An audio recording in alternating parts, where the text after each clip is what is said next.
Boa noite a todos. Estamos iniciando o nosso evento. Primeiramente, queria agradecer a presença de todos e pedir, caso alguém vá tirar alguma foto, fazer algum vídeo, se puder marcar a nossa hashtag, que é ali onde fica todo o nosso banco de dados, de imagens, para a gente pegar depois também e poder compartilhar. Para quem não nos conhece, nós somos o Prosperity in Business Jovens. Nós somos um grupo de empreendedores e a nossa intenção aqui é passar conhecimento através de palestras de capacitação pessoal e profissional. Os nossos eventos eles acontecem toda primeira e terceira quinta-feira do mês, às 19 horas. Nós temos um café, um network, e às 19h30 a palestra. Sempre nessas datas, nesse horário, neste local. Para quem não sabe, nós também emitimos certificado de horas complementares, validados pelo MEC. Então, se você precisar, é só chegar ali no final, dar seu nome, que nós enviamos para você por e-mail. E para hoje, nós temos uma palestra, Silmar Cuca, a força da sua presença. O Silmar, ele era diretor executivo de uma grande empresa, e hoje como ele gosta de falar, ele é um executivo de soluções. Então, com vocês, Silmar Cuca, vamos receber ele com uma salva de palmas.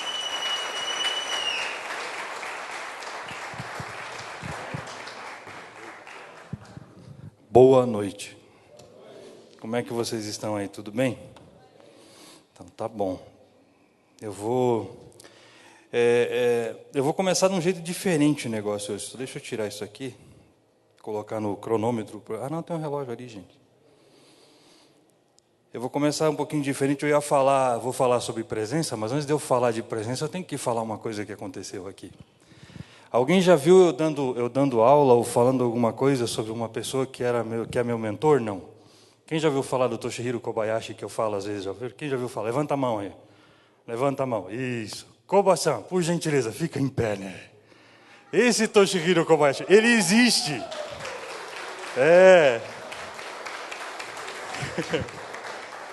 As pessoas dizem assim, Silmar, você inventa essa história. Não, não invento, não.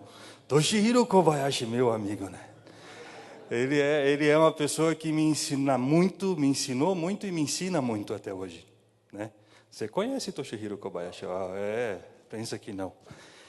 Então, ele me ensina bastante, né? E ele está aqui hoje, quando eu vi ele aqui, ele me fez chorar, gente. A minha esposa diz que eu choro até com propaganda de margarina, né? Mas o Kobayashi estava sentado aí e ele me fez encher o zóio d'água, né? Coisa boa. Como é bom ter amigos e pessoas que podem nos ensinar as coisas, né? Então, Koba, obrigado pela sua presença. Obrigado pela presença de todos vocês que estão aí. E nós vamos conversar um pouquinho sobre o quê? Presença, olha só que legal. Obrigado pela presença, vamos falar sobre presença. E o que é presença? Alguém sabe me dizer o que é presença? Alguém arrisca dizer o que é presença? Ninguém arrisca nada. Hã? Estar aqui. E você está efetivamente aqui? Com 100% de certeza? Esse é um detalhe importante, né? Ser presente mesmo é algo que não é tão simples assim. Não é só estar com o corpo ali. Mas antes de eu falar sobre presença, eu vou falar sobre aquilo que não é presença, né? Por exemplo, são duas coisas que tiram a nossa presença. Viver no automático. Viver no automático, né? Você, de repente, vai pegar um ônibus, por exemplo. Vai que você vai pegar um ônibus. E nesse ônibus você sobe, entra, como você faz todos os dias. Você paga ali, de repente, no tubo, você passa ali, paga a tua passagem.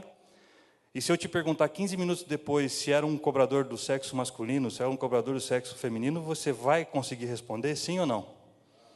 Provavelmente a maioria das pessoas não. Porque você faz isso o quê? De maneira automática. Quer ver como esse negócio de fazer de maneira automática é interessante? Acabou de acontecer comigo, eu demorei um pouquinho para chegar aqui, por quê?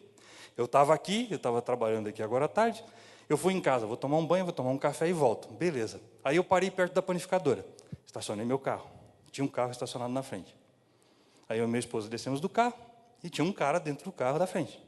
E eu deixei já um pouquinho longe, tinha espaço, eu deixei para que ele pudesse ter um espaço para sair com o carro. De repente, o cara liga o carro, engata ré. Você consegue imaginar o que ele fez? Isso mesmo que você está imaginando. Com toda a força do pé dele, ele pisou no acelerador. E ele veio e destruiu a frente do meu carro. Não, destruiu não, mas bateu com bastante força, quebrou bastante coisa. E ele estava presente nesse momento, sim ou não? Não estava. Ele estava onde? No automático. Provavelmente o que aconteceu com ele? Ele desceu do carro, como ele mesmo disse, eu fui comprar um pão, ele comprou o pão, ele voltou para o carro, quando eu desci do carro eu vi que ele estava olhando uns WhatsApp ou qualquer coisa assim no celular. Ele colocou o celular do lado, e quando ele entrou no carro, ele não viu um carro atrás dele. E ele não olhou para o espelho, não fez aquilo que todo mundo tem que fazer, né? Olha para o lado e veja o que tem ali. Não, ele simplesmente ligou a ré e pum, estava no automático. E uma outra coisa que tira a nossa presença também é a confusão mental que nós temos quando nós vamos falar com alguém. Por exemplo, você vai fazer uma entrevista de emprego, vê se isso já aconteceu contigo. Você vai fazer a entrevista de emprego, e aí você chega naquele lugar, e você começa a pensar, o que eu vou falar nos próximos 5 minutos? O que eu disse agora há pouco? Isso está tudo na tua cabeça, né? O que eu disse agora há pouco? O que eu falei? O que essa pessoa vai pensar quando eu for embora? Será que o que eu estou falando é aquilo que ela espera de mim nesse momento? É assim que acontece ou não? Numa grande maioria das vezes. Não é? E aí você consegue dizer quem você é para essa pessoa que está te entrevistando, sim ou não? Você está tão preocupado com tantas outras coisas que você esquece quem você é. Eu esqueço quem eu sou. E estar presente é efetivamente estar o quê? Presente. É você estar aqui agora, e tem pesquisas que dizem o seguinte, eu vou começar a falar com você, você vai conseguir prestar atenção em mim por 7 segundos. 7 segundos. Daqui a pouco você vai lembrar que você tem que ir na manicure, que tem que arrumar alguma coisa em casa, que tem que fazer janta, que tem que trabalhar amanhã, que tem um problema que não sei o quê. E por alguns instantes a tua mente viaja. E você não consegue estar prestando atenção. Você começa a fazer as coisas tudo aonde? No automático. E estar presente é algo que vai muito além do que a gente imagina. Diderot, que é um filósofo francês, certa feita estava num jantar. E lá estava ocorrendo um debate sobre um assunto que ele dominava muito esse assunto. E naquele dia, não sei por que cargas d'água, e ele conta essa história, ok? Ele conta isso num livro. Ele foi indagado sobre uma situação e ele não conseguiu responder, ele não conseguiu falar aquilo que ele normalmente saberia falar. Eu não sei se ele não tinha dormido direito, se ele não estava bem, se tinha acontecido alguma coisa ruim com ele. E ele ficou tão incomodado e tão envergonhado que, 10 minutos depois que isso aconteceu, ele simplesmente pega, sai do jantar e vai embora. E aí nasceu uma terminologia em francês, que é le esprit d'escalier. Quem disse que eu sei falar em francês? Gente do céu. Na realidade, o espírito da escada. Por que nasceu o espírito da escada? Ele chamou desse nome. Porque ele começa a descer a escada, pensando no que aconteceu, e quando ele chega no último degrau da escada, veio o insight do que ele tinha que responder. E veio tudo assim na cabeça dele. Pum! Ele se conectou com aquilo que ele precisava falar, o que ele devia ter pensado. E ele falou, eu volto para conversar agora ou não? Eu vou lá para me recuperar do que eu fiz? Não, claro que não. O momento passou e a oportunidade passou. E aí vem a frustração. E aí a pergunta que eu faço para mim e para você que está aqui.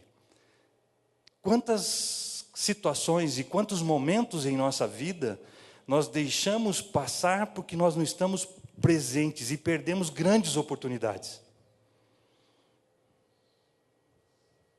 Quer ver só? Eu trabalho lá no meu escritório. Me empresta a sua bolsa, por favor. Não vou sair correndo. Não se preocupe. Tem dinheiro? Não. Não tem? Puxa vida, vou pesar essa bolsa. Você faz musculação?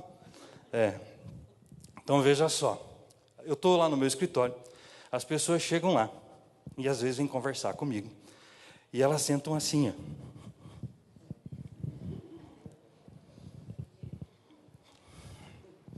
Cara, parece que eu sou um monstro. O que você está vendo aqui? O que você percebe numa pessoa sentada assim na sua frente? Medo. Jesus. Né?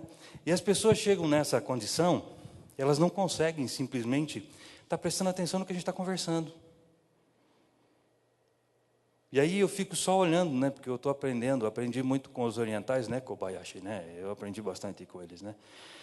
Que a gente tem que observar o que está acontecendo e estar presente. E aí eu estou lá meia hora conversando com essa pessoa, eu faço uma pergunta que eu fiz lá no começo, ela não sabe do que a gente conversou. Do que adiantou essa meia hora de conversa? No que resolveu a vida dessa pessoa? Nada. Aí eu te pergunto, você tem clientes, você tem aluno, você tem esposa, você tem filho, você tem, né? E você muitas vezes não consegue prestar atenção suficientemente para conseguir sentir o que está acontecendo nesse ambiente. Assim como o cara que entrou no carro e simplesmente deu a ré, ele trabalhou no automático, e quantas vezes eu e você estamos trabalhando no automático todos os dias? Quantas vezes eu e você não estamos olhando as coisas conforme nós devemos realmente olhar?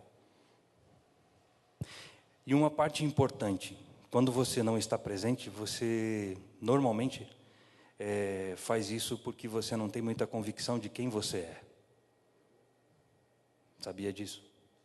Porque se você sabe quem você é, realmente quem você é, o ambiente externo ele não te atrapalha, na realidade ele te ajuda. Kobayashi falou agora comigo, né? Ele perguntou assim, senhor conhece samurai? Agora, faz 2 minutos aí, vou aproveitar o gancho ali. Né? Ele falou assim, esse negócio de presença, por exemplo, o samurai ele tem muito disso. Né? O samurai, para não morrer, ele tem que saber tudo o que vai acontecer. Tem que prever. Então ele tem que estar o quê? Prestando atenção nos movimentos. Fala-se pouco, observa-se muito. E a nossa tendência, quando é chegar num lugar, não é sair falando um monte de coisa, muito obrigado, e não, vocês viram que eu não sou mágico, então eu não levei sua carteira. A gente chega num lugar, a tendência qual é? Eu chegar falando, não é? É ou não é? Eu vou conversar com alguém, eu chego falando, eu chego já tentando dominar esse lugar. Kobayashi, eu vou te usar um monte de exemplo hoje, tá? Eu, às vezes, chegava para o Kobayashi e ele falava assim, senhor, nós estamos com um problema assim, assim, assado, e eu já ia dando a solução para ele. Aí ele perguntava para mim, mas por que isso? Não, mas por que é isso, isso, isso, isso? Não, mas aí por quê? Já ouviram falar a ferramenta dos 5 porquê? Ele quase me moeu o cérebro de tanto falar sobre 5 porquê. E a primeira instância eu queria o quê? Falar a solução rapidamente. E não analisava todas as circunstâncias e todas as situações. E muitas vezes nós não fazemos isso. Nós não analisamos, nós não fazemos isso. Porque nós não estamos realmente presentes. A gente quer o quê? Resolver o problema, virar as costas e sair fora. A gente quer fazer tudo com pressa. Não dá para ser assim. E essa questão de saber exatamente quem eu sou, me ajuda de uma forma extraordinária. Porque quando eu sei quem eu sou, olha só, teve uma pesquisa que foi feita, em torno de 185 vídeos, uma pesquisadora ela fez, de pessoas apresentando projetos para investidores. 185 vídeos. E ela começou a observar o comportamento dessas pessoas. Ela chegou a algumas conclusões. Né? Por exemplo, quem conseguiu conquistar os investidores não foram os que fizeram as melhores apresentações. Que chegaram lá, tipo assim, eu domino o assunto. Por quê? Eles não foram realmente presentes, eles representaram um papel. E o que eu mais achei interessante foi que eu li o depoimento dos 185, e aí eles colocando, o que mais chamou a atenção deles foi 4 tópicos: confiança, bem-estar, paixão e entusiasmo. Vamos supor que você é um vendedor, ok? Você é uma vendedora. E você não tem tanta certeza que o produto que você está vendendo é tão bom assim quanto você diz que é. Já aconteceu isso com você alguma vez? E você está vendendo algo que você não tem tanta certeza que o negócio é tão bom quanto dizem que é? Sim ou não? Isso até você vender. E ser vendedor não é só ser vendedor de um produto. É você ser vendedor de uma atividade na tua empresa. É você ser vendedor para o seu filho do que ele deve fazer. É você vender algo. E você não tem tanta certeza assim. Você tem paixão por isso? Sim ou não? Não tem paixão por isso. Você está entusiasmado com isso? Normalmente não. Você se sente bem fazendo isso? Normalmente não. Você se sente confiante fazendo isso? Normalmente não. E o que foi levantado é que esses 4 itens são 4 itens que ninguém consegue representar. Quando a pessoa senta na minha frente daquele jeito, eu sei que ela não está confiante. Quando você realmente sabe quem você é, quando você fala, não é só o que você diz, o seu corpo diz o que você está fazendo. E quando você realmente está presente, o teu corpo vai fluir, os seus gestos e tudo mais que está à sua volta irão fluir conforme aquilo que você está falando. E aí existe uma coisa chamada congruência, coerência naquilo que eu estou fazendo. Agora, se eu não acredito, como eu vou fazer? Por exemplo, existem pessoas que vão conversar comigo e você olha assim e fala, cara, esse cara, essa mulher é simplesmente extraordinária. Vai ter competência assim lá no Japão, na França, onde você quiser. Mas quando ela vai falar sobre aquilo que ela faz, aquilo que ela é, aquilo que ela diz, aquilo que ela acredita, ela não acredita nela. Aí foi até legal esses dias, chegou uma cliente para mim e tal, e ela bem empolgada, e ela toda fazendo justamente o papel daquele que eu tinha certeza que não era aquilo que ela estava dizendo. Sabe essa questão? Mas chegou toda cheia de si. Não, porque isso, porque aquilo, porque eu faço, porque eu aconteço, porque parará, tarará. E eu fiquei olhando aquilo, parecia que meio que representando um papel, aí uma hora eu falei para ela assim, tal, quanto você acredita em você mesmo? 100%. 100%. 100%. Você é totalmente capaz? Sou totalmente capaz. E tá, e qual é o fruto daquilo que você está fazendo? Eu perguntei para ela, no mesmo teor que ela estava me falando. Ela olhou para mim e falou assim, cara, agora eu não estou fazendo nada. Eu falei, tá, mas você não está fazendo por quê, se você acredita 100% em você? Então, é que veja bem. Eu falei, veja bem, pronto, já morreu, né? Falou, veja bem, olha só, pronto, já morreu. Veja bem. Eu falei, Ela começou a contar. Não, é que tem isso, e que tem isso, e tem essa dificuldade, tem aquela dificuldade. Eu falei, onde estão essas dificuldades? Eu não estou entendendo. Tudo está me parecendo que você não confia naquilo que você está fazendo. Sim ou não? Ela sabe que, talvez... Tá, vamos caminhar um pouquinho mais. Quanto efetivamente você acredita naquilo que você está falando? De 0 a 10, que nota você dá para aquilo que você acredita?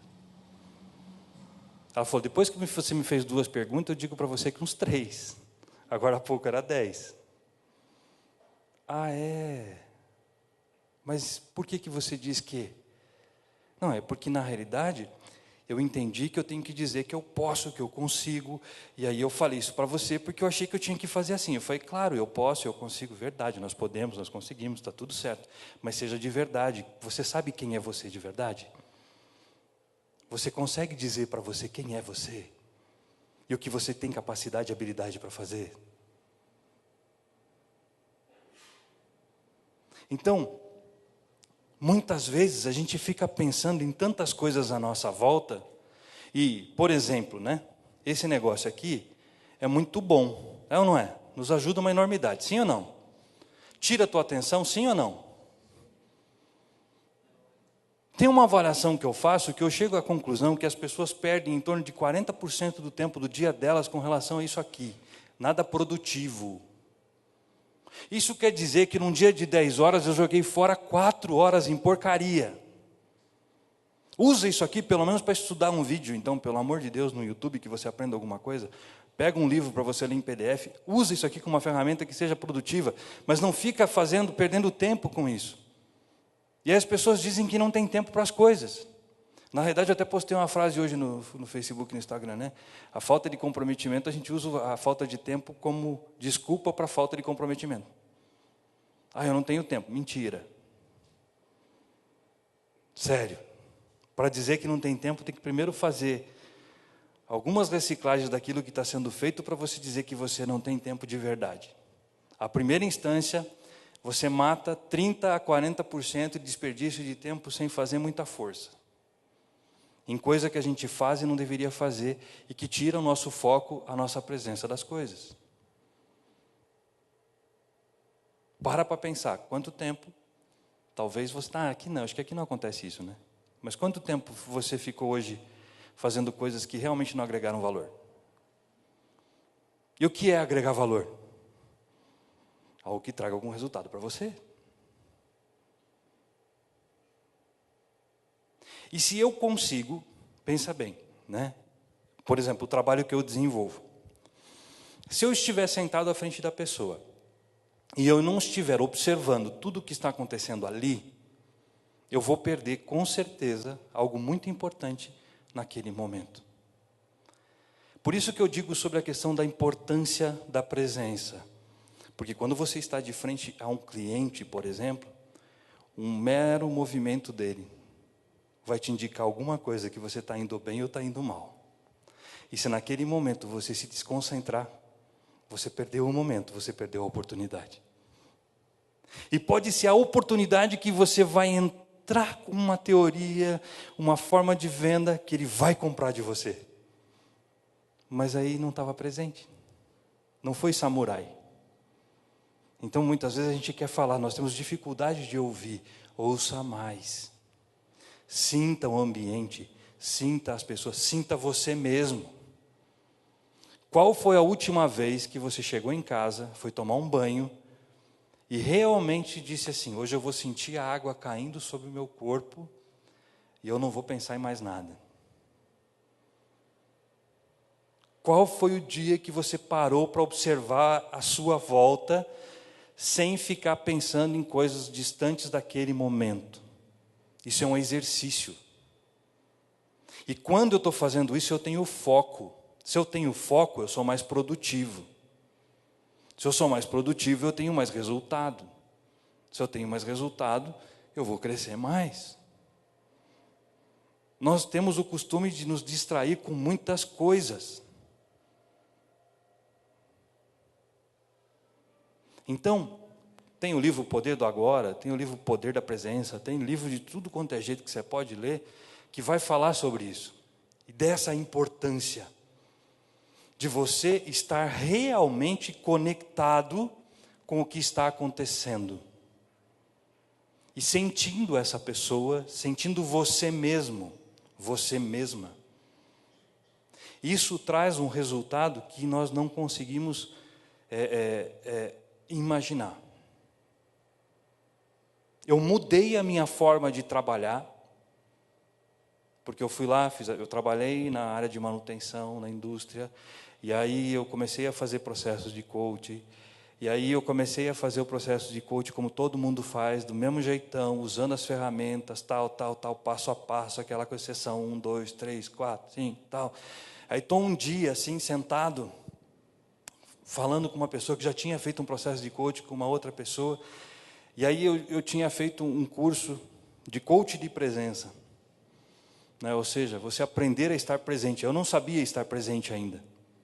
E naquele dia eu falei assim, eu vou exercitar aquilo que eu aprendi. O que é? Você realmente se conectar, você está ali, você esquecer do que está em volta, você sentir o teu ambiente, você sentir inclusive a sensação de estar sentado naquele sofá, de sentir mesmo aquilo ali. Ter uma empatia grande com essa pessoa. E aí eu comecei a perceber que aquele negócio estava sendo completamente avesso àquela pessoa que estava na minha frente, e eu achei que eu estava abafando. Aí quando eu tive essa percepção, eu falei, cara, não rola isso. Eu peguei minha pranchetinha, coloquei do lado. Eu vou fazer diferente. E aí as coisas começaram a fluir de uma maneira completamente diferente. E, de verdade, isso aconteceu lá no princípio. Eu não tinha tantos clientes assim. Não tinha tantos clientes assim. Hoje, quando foi janeiro, na metade de janeiro, eu comentei com o pessoal que estava me procurando que eu só tinha agenda para depois do dia 20 de março. Porque quando a pessoa senta na minha frente, eu já digo assim, meu processo é diferente, não é normal. Não é normal. Se você fez processo de coaching em algum outro lugar, não vai ser normal. Tanto que hoje eu trabalho com 6 coaches, são meus clientes. Eu sou coach de 6 coaches. E eu não gosto muito da terminologia coach, então, como ele falou, eu gosto de falar executivo de soluções, porque esse negócio de coach está meio banalizado. Então, eu sou executivo de soluções. O meu trabalho de manutenção era resolver o pepino de todo mundo. Então, eu tinha que fazer a máquina rodar. Então, tinha que ter a solução. Então, eu sou executivo de soluções. Eu arrumo solução para você que você precisar. Você é coach do quê? O que você precisa? É assim, eu não sou especialista no quê? No que você precisar. Mas sempre buscando essa questão do quê? De realmente estar presente com essa pessoa. Então, quando você tem um cliente à sua frente, quando você tem um funcionário à sua frente, quando tem alguém à sua frente, primeiro, saiba quem você é efetivamente. Do que você é capaz. Acredite que você é capaz. E você é capaz. Nós viemos de um fabricante, e esse fabricante depositou algumas coisas em nós. Depositou dons em nós. E eu tenho que entender esses meus dons, e eu tenho que trabalhar com esses meus dons, e eu tenho que fazer o quê? Eu tenho que agir e colocar isso para fora. Várias pessoas me disseram um monte de vezes, você já fez um monte de curso, o que você tem feito com isso? Você tem posto isso para fora? Não, então começa a semear que vai acontecer. Kobayashi foi um deles que me falava isso. E outras pessoas também me disseram a mesma coisa. E tem um processo na semeadura, né? Que a presença também ajuda nessa questão. Você semeia e você vai o quê? Colher. Não tem jeito. E você está na frente dessa pessoa, desse cliente, vendo isso, sentindo essa pessoa, tendo empatia com ela, entrando no ambiente dela, não tem como não fechar um negócio. Quando eu aprendi isso, dificilmente eu não fecho um processo. Só quando a pessoa não tem grana para pagar. Aí a coisa complica um pouquinho, mas a gente dá um jeito também. Porque, primeiro, lembra sobre confiança? Se você tem confiança no que você está fazendo e em quem você é, a pessoa vai acreditar que você consegue fazer aquilo. E você não tem como mentir confiança. Se você se sente bem fazendo o que você faz, você tem essa questão do bem-estar, você vai estar ali feliz, alegre, você vai estar ali com uma postura diferente. Você já sentou na frente daquele cara que vai te vender uma coisa que está insatisfeito? Já teve isso? Já foi falar com um caixa de banco, como eu, por exemplo, quando teve a mudança do HSBC para o Bradesco, eu cheguei numa agência que era HSBC e aí era Bradesco, lá na rua 15, e os caras estavam querendo se matar tudo, porque tinham passado para o Bradesco e não queriam mais, e aí estavam fazendo quase que um complô dentro da agência, para que todo mundo saísse de lá. Você vai acreditar num cara que está trabalhando ali desse jeito? O cara está entusiasmado fazendo isso? Claro que não. Se você vem e demonstra entusiasmo naquilo que você está fazendo, se você demonstra paixão, a pessoa se apaixona com você. É ou não é? Ela vai se apaixonar com você porque você acredita naquilo, cara. E não importa, você acredita que se você varrer aquele chão vai ficar tão limpo que vai ser bem para alguém. Não é simplesmente porque eu vou vender uma Mercedes. Não, eu acredito naquilo que eu estou fazendo. E eu entendo que aquilo que eu estou fazendo é um tempo e eu vou crescer. Porque eu acredito que eu estou ali para fazer aquilo bem feito. E aí eu vou fazer. Com todas as minhas forças. E todo mundo vai acreditar em você. E você vai acreditar tanto em você que você vai mudar de posição. Porque não tem como você ficar parado no mesmo lugar. Agora, se você não bota fé no que você está fazendo, meu amigo, vai vender banana. Você não acredita que dá para vender banana também, né? Puxa vida. E sabe que tem uma outra coisa que atrapalha a gente? Chamada a síndrome do impostor. Já ouviu falar nisso? A síndrome do impostor. Quem já ouviu falar nesse negócio? Você não vale, né, Nil? A minha esposa já ouviu falar disso. Se ela não tivesse ouvido, tinha que me enforcar, né? A síndrome do impostor. O que é a síndrome do impostor? É a síndrome do eu não mereço estar aqui. Eu sou o impostor. Eu só consegui isso por sorte, eu não mereço estar aqui. Eu só estou aqui e eu vou contar uma coisa para vocês. A cada 10 pessoas com quem eu converso, 8 pensam que não deveriam estar onde estão. Porque elas acham que não são competentes o suficiente para estarem naquele lugar. Aí você vai pensar assim, não, você está falando de uma pessoa que de repente não tem uma formação, uma pessoa que não sei. Não, eu estou falando de pós-doutor. Estou falando de pós-doutor. Eu estou falando de doutorando. Eu estou falando de quem tem primeiro grau. Porque a pessoa acha que não tem, ela não merece. Alguém já ouviu falar sobre isso? Eu não mereço estar aqui, sabe? Teve uma pessoa que disse assim para mim, Silmar, sabe qual é a sensação que eu tenho? Que eu estou enganando todo mundo, todo dia. E eu tenho certeza que um dia vão me pegar na curva. Eu falei, tá bom, agora me explica. Por que você pensa isso? Vamos pensar assim. Olha só, juíza, essa pessoa que me disse isso. Uma juíza, não é aqui do estado do Paraná. Eu converso com ela por Skype. Ela me disse assim, não, sabe o que é? Eu tenho certeza que não estou fazendo bem meu trabalho e não vai dar certo, eu vou perder meu cargo, eu vou perder, mas peraí, seus resultados como são? Meus resultados são ótimos. É? Tá bom. O que as pessoas têm dito do seu trabalho? Não, porque está sendo muito bom, isso, aquilo. Como é que você era quando você estava na universidade? Eu era a melhor aluna. Quantas vezes você fez concurso para passar para a magistratura? Não, eu passei de primeira. Aí eu tenho vontade de tirar a cinta, né? Deitar no colo e dar uma cintada, porque eu não consigo entender como é que pode um negócio desse. Mas o que essa pessoa tem na cabeça? Eu não consigo, mas tudo o que ela faz, ela consegue. Aí você começa a falar isso, mas tá, isso aqui você conseguiu? Sim, eu consegui. Isso aqui você conseguiu? Sim, eu consegui. Isso aqui você fez? Sim, eu fiz. Isso aqui você fez? Sim, eu fiz. Aí a pessoa te olha e diz assim, nossa, eu nunca tinha visto por esse ângulo. Eu falei, mas meu Deus do céu, qual é o ângulo que você tem visto? E aí a gente ri, né? E é realmente até cômico, se não fosse trágico. Como pode? Como existe um engano na nossa mente? E aí, em PNL, nós temos um negócio chamado mapa e território. Você conhece, né? Mapa e território. O que acontece? Quando você olha para o Waze, quando você olha para um GPS, que esses dias eu queria falar GPS, e eu e a Neu ficamos 15 minutos tentando descobrir o nome do aparelhinho que a gente não usa mais, e eu não lembrava que era GPS. Depois que a gente já tinha passado, estava conversando outra coisa, ela olhou para mim, GPS! Eu falei, era isso aí. É tão triste quando isso acontece. Mas, olha só, o mapa e o território. Quando eu olho para o Waze, eu vejo lá um desenho, é um mapa.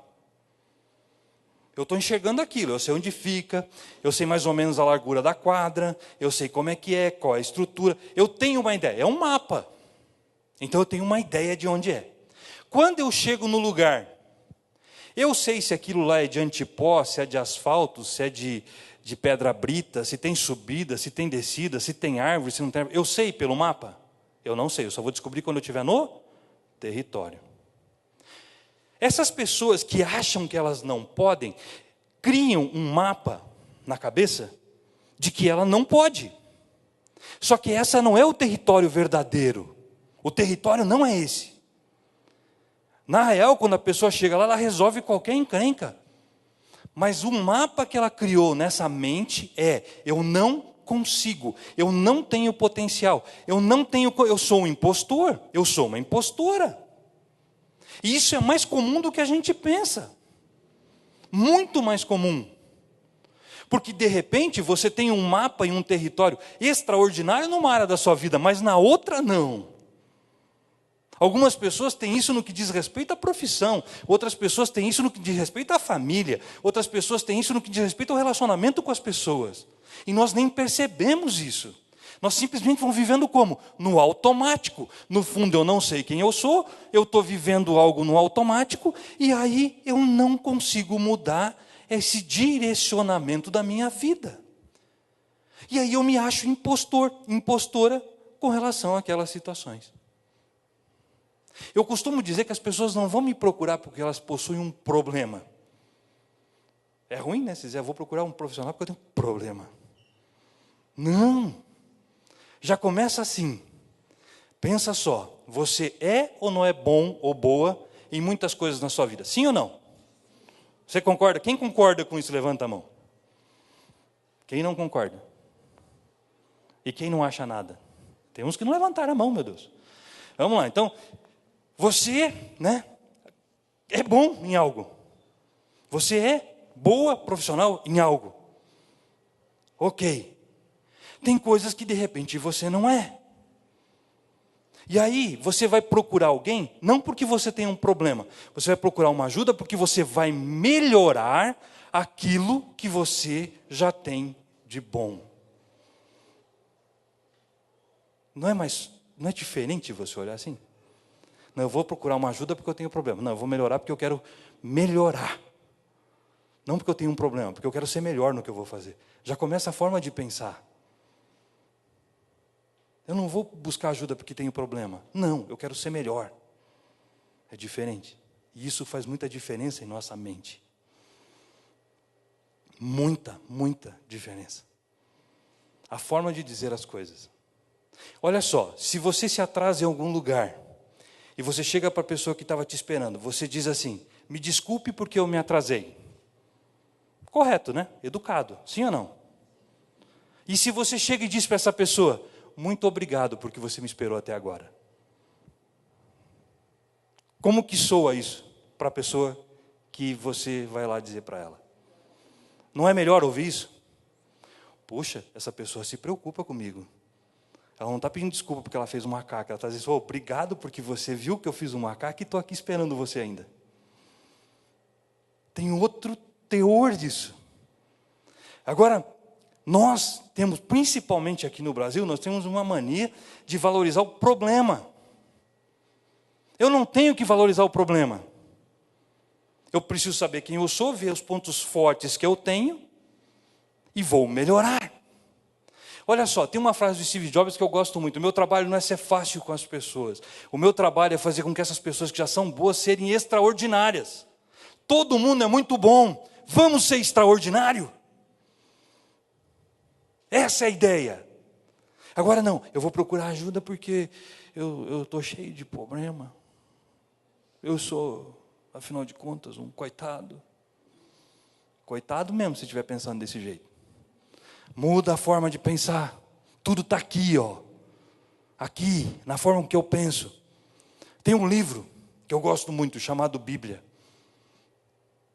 E tem um versículo que está lá, na Nova Tradução Linguagem de Hoje, que é uma tradução que eu gosto muito, está lá em Provérbios 4:23.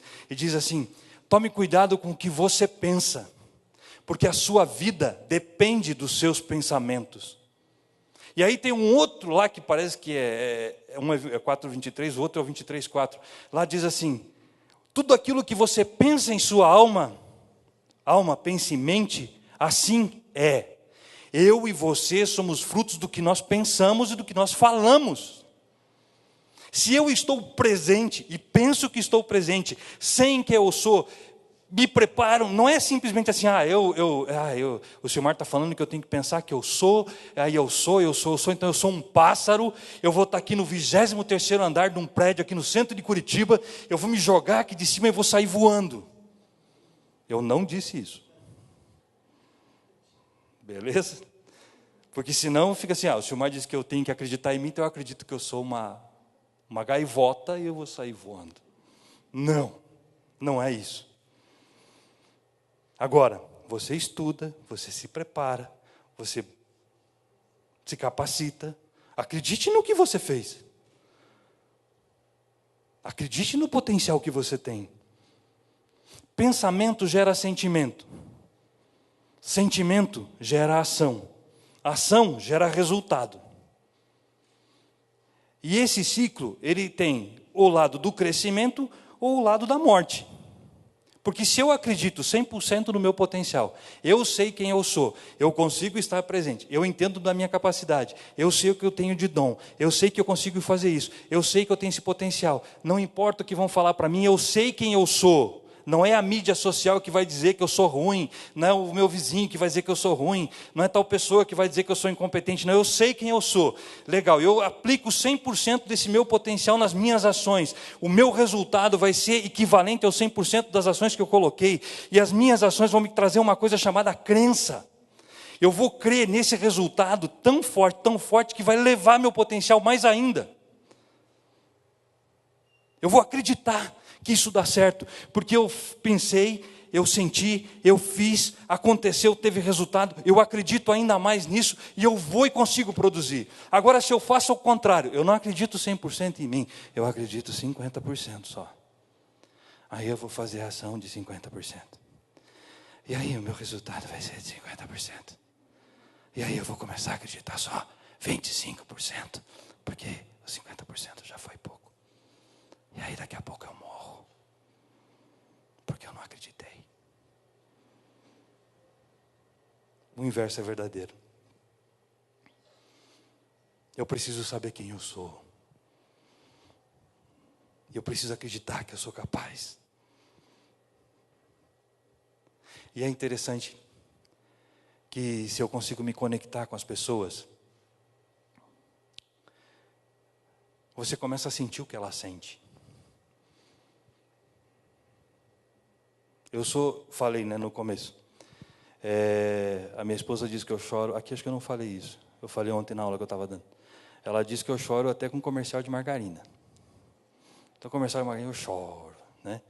Aí eu estou com as pessoas ali à minha frente, e eu, como não sou preso a nenhum conselho de ética, tipo assim, da psicologia ou coisa parecida, eu não estou nem aí se eu vou chorar, se eu não vou chorar, se eu vou rir, se eu não vou rir, ou que eu vou falar, vou deixar de falar. Antigamente eu ficava muito preso em umas caixas assim, hoje em dia não ligo muito para esses negócios. Eu vou viver o que eu tenho que viver ali e acabou. Aí se aquela pessoa chorar, cara, eu vou chorar junto, eu choro mesmo. O maior instrumento que eu tenho de utilização na minha sala chama-se caixa de lenço. Tem uma enorme.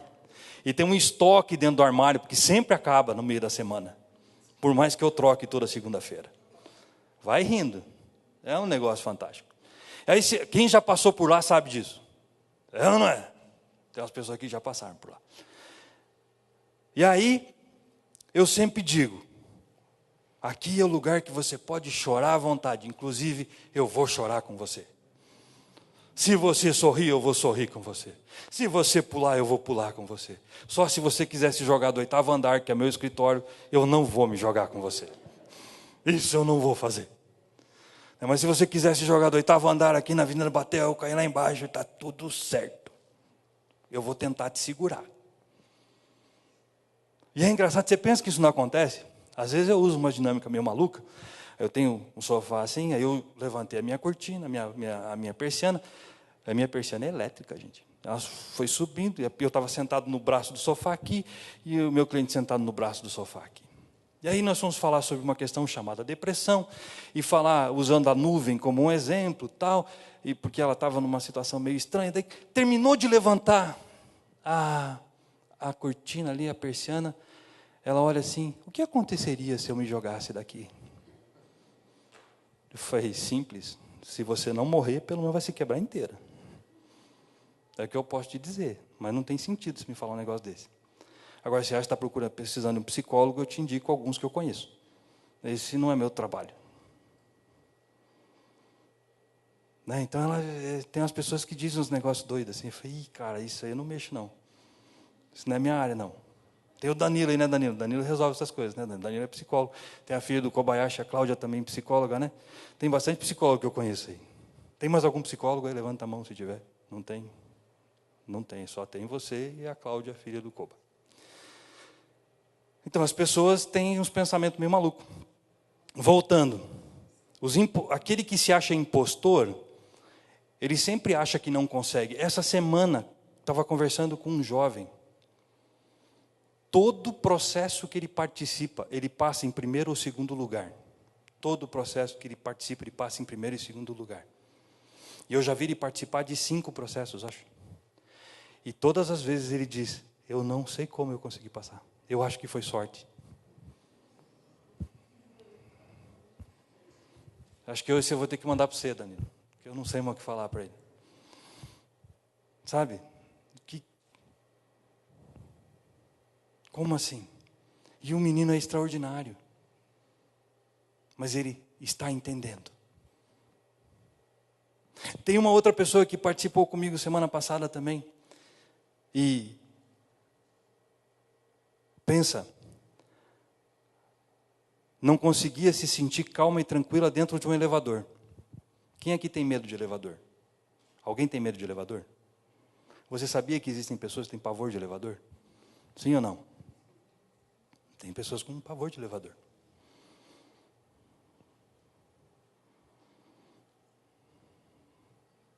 Acha que o elevador vai cair.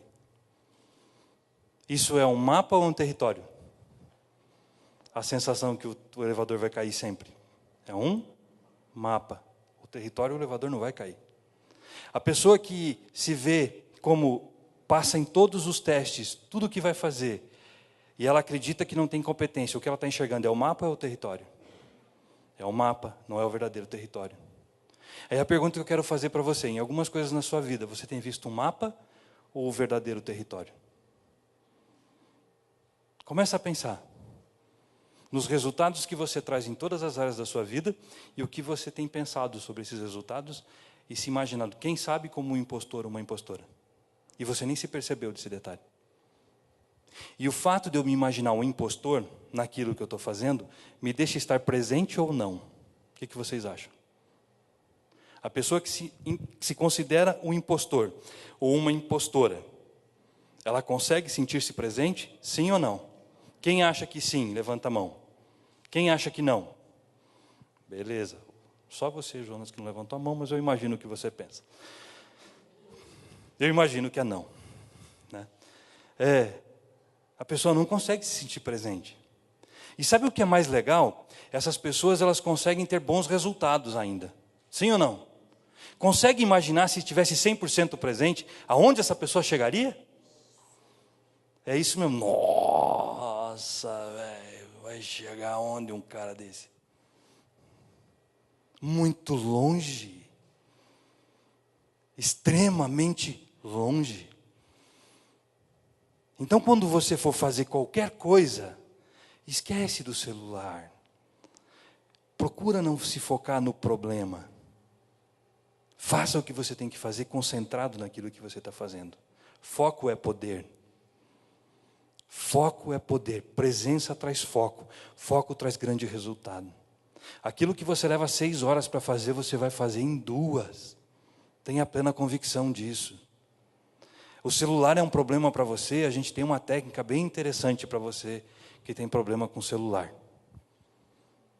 Qual é a técnica? Alguém pode me dizer, não? Jogar não é jogar pela janela, não precisa. Teve um que fez assim, vou jogar pela... Não, desliga e deixa em outro cômodo para você não perder o teu celular que custou caro. Desliga ele e deixa em outro cômodo. Eu às vezes deixo o meu WhatsApp na tela do meu computador, assim, né? Aí estou trabalhando e o olho faz assim, ó. Aquele negócio vai mexendo aqui, vai chegando um monte de mensagem, né? Tem um monte de cliente que manda mensagem. Eu tenho, sei lá, mais de 1000 pessoas no meu WhatsApp. E aí, cada pouco chega um negócio e você fica assim, né? Você está focado? Sim ou não? Não, desliga esse troço. Aí eu vou dar uma olhadinha no YouTube. Desliga a internet, então. Se você não consegue se controlar.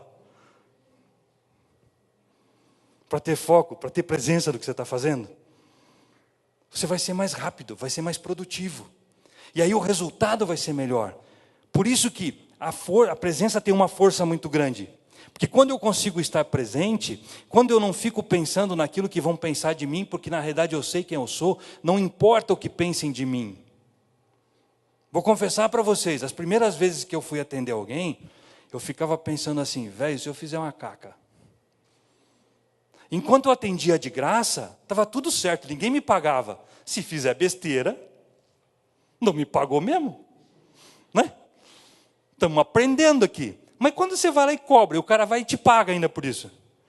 Aí você fica assim, e aí, será que eu fiz certo? Será que eu não fiz certo? Será que não sei o quê? Né? Aí chega outra pessoa para sentar com você e você fica, eu estou falando de mim, eu fiz isso.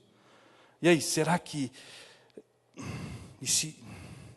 Aí a pessoa fica meio assim, vai embora meio assim, fala, nossa, foi uma caca essa sessão hoje.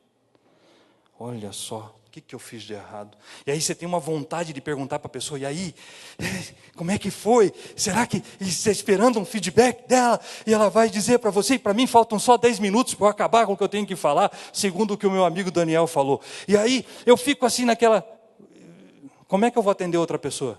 se eu estou pensando no que a outra que foi embora está pensando. Eu não consigo fazer isso. O dia que eu entendi quem eu era, se eu fizer coisa errada, fiz, quem não erra? Não quis fazer. E quem disse que eu sou perfeito? Aonde está escrito que eu tenho que ser perfeito? Eu preciso fazer com excelência, o melhor possível, dar o meu melhor. Eu gostei muito quando eu participei de um treinamento em que a Hortência ficou com a gente, na verdade nós ficamos com a Hortência um dia inteiro, a jogadora de basquete. E ela falando sobre como ela se preparava para um jogo de basquete. Primeiro, treinamento, capacitação, estudar. O que você faz, você tem que aprender. Não seja papagaio, aprenda o que você tem para fazer. Você vai saber quem você é e você vai ter presença. E o que falarem de você, você vai dizer, isso é verdade, isso é mentira. Porque você sabe quem você é. Então não importa o que vão dizer de você. Né? E aí a Hortência, para começo de conversa, todo final de treino, ela colocava 3 meninos jogando bola para ela, e já quicava num X que tinha assim, ela pegava essa bola e fazia um arremesso. Ela fazia isso 1000 vezes por dia. 1000 vezes. Quantas vezes você, que já tem um pouquinho mais de idade, porque tem alguns jovens aqui que nem sabem quem é Hortência, né? Mas quando vocês viram em uma Olimpíada ou em um jogo de basquete, a Hortência errar uma cesta? Raramente ela errava. E é assim, ela possuía uma meta, e eram 1000 cestas por dia. Se um dia ela só fez 500, ela fez 500 cestas, e no outro dia ela teria que fazer quantas? 1000 cestas? Não, 1500. E ela ficaria até atingir as 1500 cestas. E ela fazia isso. Outra coisa, quinta-feira, o jogo é sábado. Ela se desconectava de tudo e qualquer coisa e começava a lembrar, se concentrar em tudo aquilo que aconteceu no treino. Vou confessar uma coisa, ela disse que ela procurava ser a melhor que ela podia porque ela odiava a Paula, porque a Paula era melhor que ela. E ela tentava superar a Paula todos os dias. Ela confessou isso, eu tenho gravado. Eu falei, Hortência, eu gravei isso, hein? Eu vou falar isso, negócio. Não pode falar porque eu odiava a Paula mesmo. E aí, ela ficava, mas assim, ela imaginava tudo. E ela sabia, de olhos fechados, aonde as pessoas estariam na quadra. Isso é presença. Isso é estar conectado no que você está fazendo. Se ela fechasse os olhos, dependendo do número que falassem para ela, ela sabia onde estava A, B, C, D, dentro da quadra. Antes de começar o jogo, estava todo mundo na torcida. O que ela fazia? Ela ia para a quadra, e na época ela tirou foto para Playboy. E ela disse assim, aí chamava ela de garota da Playboy, isso, aquilo, xingava ela um monte. Ela sentia aquele ambiente todo, ela se preparava para isso, ela já falava, pronto, estou introduzida ao ambiente. Ia para o vestiário, quando ela entrava para o jogo, aquilo já estava, o que falavam para ela não tinha mais interesse nenhum. Ela já estava presente. E aí, quando ela perdia um jogo, ela tinha é boa, né? Ela possuía uma certeza. Eu perdi esse jogo porque o outro time era muito melhor que eu, porque eu dei o melhor que eu tinha. Nunca ela ficou chateada porque ela achou que ela não tinha jogado o que ela precisava jogar. Ela sabia que ela tinha dado o melhor dela. Então essa culpa não passava pela mente dela. O que ela precisava fazer? Para o próximo jogo eu tenho que treinar mais. Eu tenho que estudar mais. Eu tenho que me preparar mais. Eu tenho que estar numa melhor condição. Então, quando você perde um cliente e você tem a plena convicção que você fez tudo o que precisava fazer, ok, para o próximo você tem que estar melhor. Porque você estava realmente presente, você realmente fez o que tinha que fazer, você deu tudo aquilo que você tinha do melhor, e você foi lá e entregou. Não aconteceu, tem que melhorar em alguma coisa. Eu só vou conseguir saber que eu tenho que melhorar em alguma coisa se efetivamente eu souber quem eu sou. Se eu estiver realmente presente e conectado com aquilo que está acontecendo. E se eu me preparo em qualquer área. Eu lembro, hoje não acontece mais isso, mas lá quando eu fazia Cefet em 1900 e bolinha, eu tinha um professor que dizia assim, nossa, o pessoal do McDonald's, eles têm um método, inclusive, para passar a vassoura no McDonald's. Hoje não é daquele jeito que era antigamente, mas tinha um método. E eles se preparavam para serem os melhores. Você tem se preparado para ser o melhor? Para ter presença e certeza de quem você é naquilo que você está fazendo? Não importa a área. Seja o melhor, se prepare para você efetivamente passar para o teu cliente ou para qualquer pessoa confiança, bem-estar, paixão e entusiasmo. Não importa a área. Essas 4 coisas ninguém consegue fingir. E sabe o que eu acho mais show de tudo isso? Aí, eu comentei sobre a Bíblia, né? E tem um camarada na Bíblia que eu tenho como um baita no exemplo. Eu tenho ele como um baita no exemplo. E é interessante que muitas empresas, inclusive, utilizam a metodologia dele como exemplo também.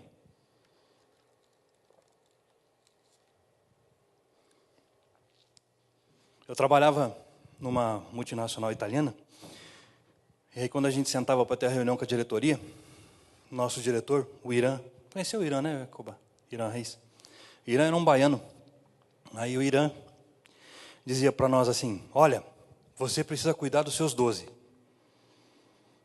Você tem que cuidar dos seus 12. Porque quando você cuida dos 12, os 12 vão cuidar dos 12 abaixo dele, vai cuidar dos 12 abaixo dele, isso vai multiplicando. E você tem que ter umas pessoas próximas a você, você cuida desses 12. Quem foi o cara que instituiu um jeito de liderança que tinha 12 pessoas abaixo dele? Jesus. E eu gosto dele. Vou contar um negócio para vocês. Ele é um cara que, quando você olha a metodologia que ele possuía para puxar a liderança, ele juntou 12 caboclos, um diferente do outro, com um gênio diferente do outro, e conseguiu trazer algo tão extraordinário que muitos de nós que estamos aqui hoje somos influência daquilo que aconteceu lá. Pô, esse cara deve entender de liderança, né? É ou não? E outra coisa, esse cara deve entender de presença. Porque ele sabia quem ele era.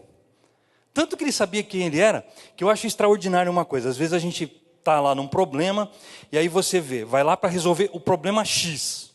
Tem lá um problema no equipamento X. E aí esse equipamento você tem que resolver, é essa relação que você tem que resolver, é aquilo que você tem que falar com o teu cliente. Só que quando você chega no lugar, você vê 7, 8 problemas diferentes também. Aí você foi para resolver um problema que era necessário resolver naquele momento, quer resolver os 8. Vai resolver? Não. Ou até vai, mas vai demorar mais tempo para resolver.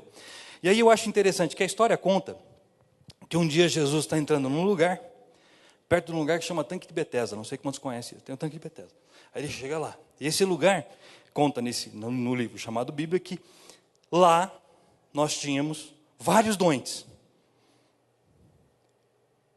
Vários. E tinha um camarada que estava numa cama lá, há 38 anos. E a história conta que todo ano vinha um anjo, agitava aquele lugar, e o primeiro que tocasse na água, ele ficaria como? Curado. E esse caboclo lá, 38 anos, deitado numa maca, paraplégico, tetraplégico, não conseguia mexer, só o zoinho. Como é que ele ia se jogar naquela água? Não tinha jeito. E eu imagino Jesus entrando naquele lugar, quando a gente olha essa história, eu imagino centenas de doentes, de todos os tipos possíveis. E Jesus, sendo quem era, ele poderia simplesmente fazer assim, e todo mundo estava curado. Mas ele entrou com o quê? Com foco, presença de espírito, e ele sabia que ele precisava falar com um cara só. O cara dos 38 anos lá. Tinha um monte de problema em volta. Mas aqueles problemas não é para ele resolver naquela hora. O problema que ele precisava resolver naquela hora era o cara dos 38 anos. E ele vai lá e toca naquele camarada e ele é curado. Vai ter presença assim lá no céu, né? Como é que pode? Se fosse eu, Silmar, sério, pelo menos os que eu estivesse perto, ia dando um tapinha assim para ver se dava um jeito, né? Eu ia fazendo assim. Né? O que ia me custar?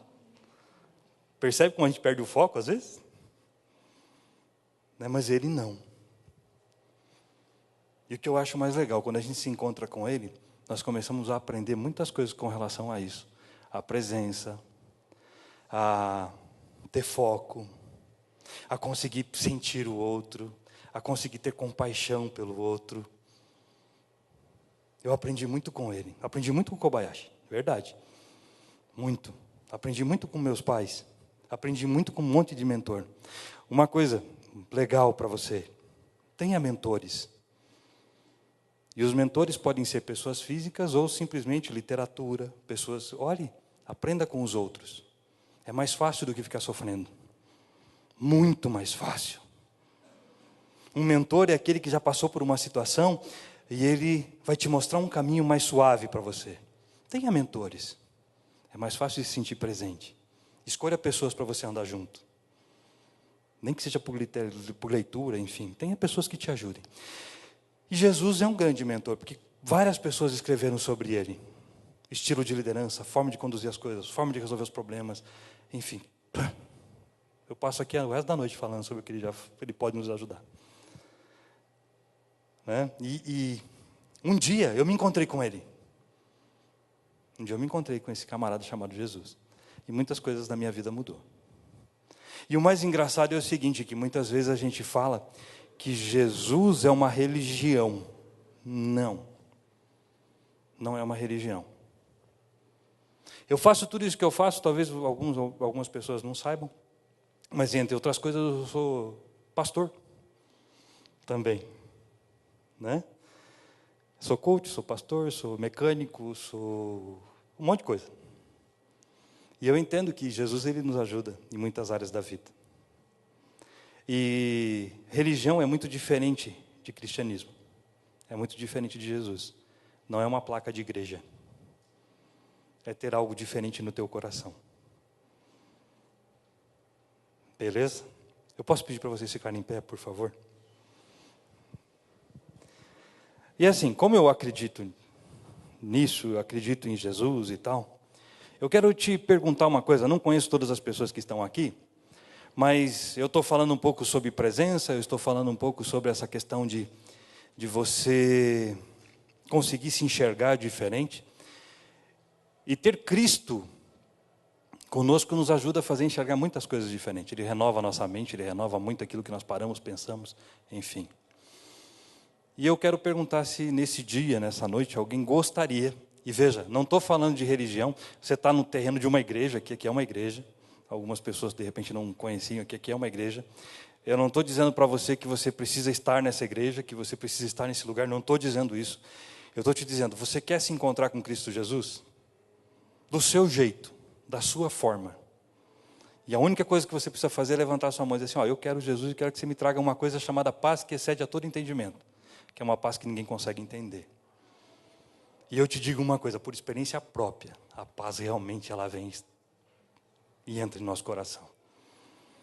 Tem alguém que quer? Muito bem, eu vi ali. Você também, glória a Deus. Grande Vanessa. Legal. Mas alguém quer dizer assim, Jesus, eu quero que você me traga a paz. E é engraçado que quando acontece esse dia, realmente a tua vida muda. Aí você vai caminhar onde você estiver. Na tua cidade, onde você está indo, não importa. Ele vai estar no teu coração. E é isso que importa. Não pense em placa de igreja, não, pense no que acontece no seu coração. O resto é com ele. E como ele manja muito de presença, pode ter certeza que ele vai te trazer uma presença que você nunca experimentou. Legal? E aí você levantou a mão, legal, você levantou a mão. Agora eu quero te convidar a fazer mais uma coisinha. Eu vou fazer uma oração. Você pode repetir isso comigo? É uma oração. Estamos orando a Deus. Pode ser? Repitam comigo assim, todos que quiserem. Senhor Jesus, eu creio que Tu és o Filho de Deus. Derramou o Seu sangue para o perdão dos meus pecados. E nesta hora, eu recebo o Seu perdão. E quero perdoar a todas as pessoas que me ofenderam.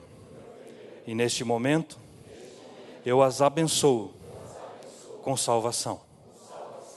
Espírito Santo, seja o meu guia, seja o meu consolador. Pai Celestial, eu quero te agradecer, porque nesta hora, eu sei que eu sou salvo, e o meu nome foi escrito no livro da vida. Amém, amém, aleluia. Legal.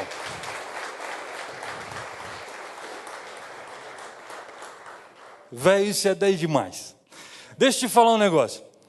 Algumas pessoas levantaram a mão. Vocês podem vir aqui na frente, eu quero dar um abraço em vocês que levantaram a mão, por favor. Vocês que levantaram a mão. Chega aí. Como é que você está? Está bem? Legal. E aí, bem? Joia. Parabenizar. Amém. Joia. E aí, bom? Joia. E tem alguém que, de repente, fez essa oração assim pela primeira vez? Que não tinha levantado a mão? Alguém fez essa oração pela primeira vez? Eu quero dar um abraço também. Kobayashi-san! Vem cá, Koba-san. Koba-san. Deixa eu dar um abraço, né, Koba? Obrigado eu. Eu não sei se vocês sabem, mas esse cara é quase meu pai. Meu Deus. Olha só, hoje vocês tiveram a oportunidade de conhecer algo diferente. E eu tenho certeza que daqui a uns dias a gente vai conversar e vocês vão perceber essa diferença. Eu tenho certeza disso. Amém? Obrigado por vocês estarem aqui. Parabéns para todos nós por estarmos aqui. Tem umas pessoas que só vão conversar um pouquinho com vocês aí, bem tranquilo. Eu quero dizer obrigado mesmo. Eu não sei o que tem que fazer agora. Cadê você, Guilherme? O que eu tenho que fazer? É isso aí. Agora é com o Guilherme aqui. Eu não sei. Muito obrigado por vocês estarem aqui.